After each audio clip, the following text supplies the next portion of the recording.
Now, okay naman. Masaya. May bagong film na ilalabas. Sinagtala. So, very, very happy and very excited. Kamusta katrabaho yung grupo? Sobrang saya. Talagang yung chemistry parang nabuo na agad nung kasama kami. Sobrang gaan katrabaho ng lahat. Parang ako nagkaroon ng mga bagong kapatid dito sa pelikula na. Ang ganda kasi nung film na ginawa namin. Parang hindi siya work for me eh. Parang na-embrace talaga namin yung character. Dream come true to para sa'yo, di ba? Yes. Kasi combination of music and... Yes, music. Both yan eh. Acting piece and music ang ganda. So, kagaya nga sabi ni Drake, it's a musical drama. I mean, hindi pala siya super music. Like, part ng movie is yung music. Pero ano talaga, maganda yung kwento niya. And it's sobrang inspirational and hopefully maka-inspire kami ng marami.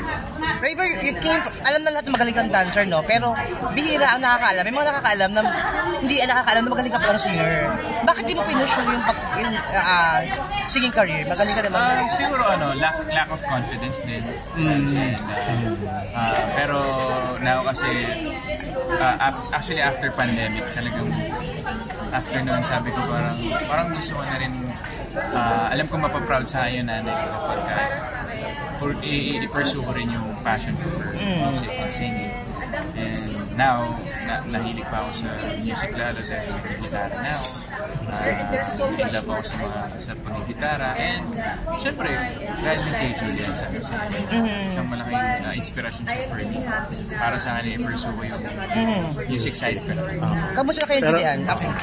Sobrang saya. Sobrang getting stronger every day. And super happy. Kita naman sa aura ko na sobrang saya ko. Sobra. Pero napag-uusapan na ba?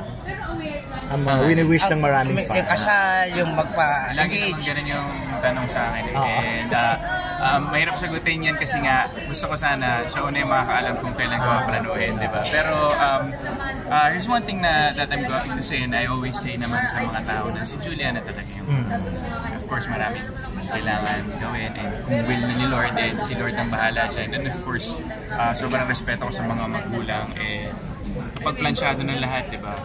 Hindi naman natin alam kung kailan yan pero definitely kung bukol na ng Panginoon, yes, Julie naman talaga ito lang iba.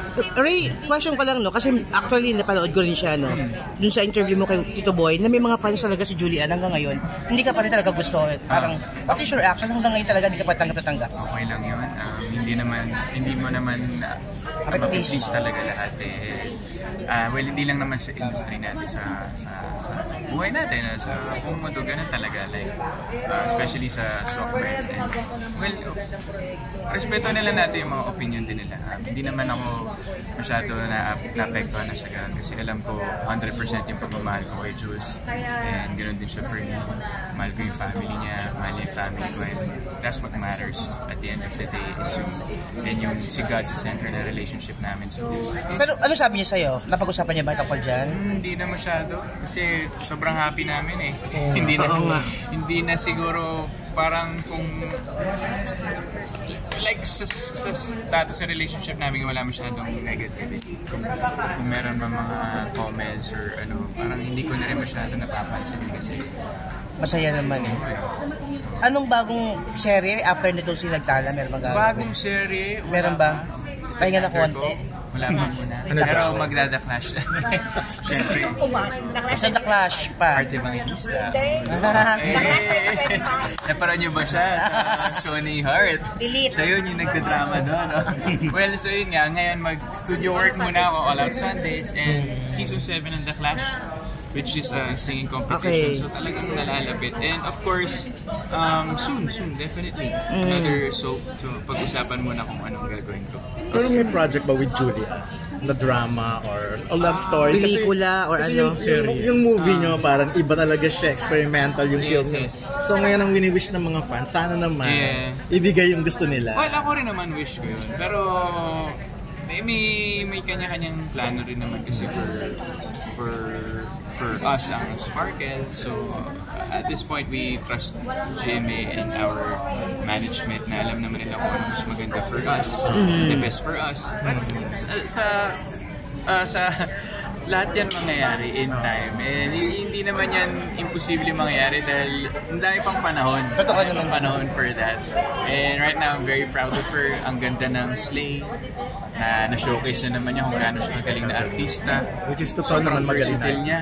And doon ako natutuwa every time na may soap siya kasi nakikita akong ano yung caliber din niya as an actress. Hindi lang as a singer. Okay.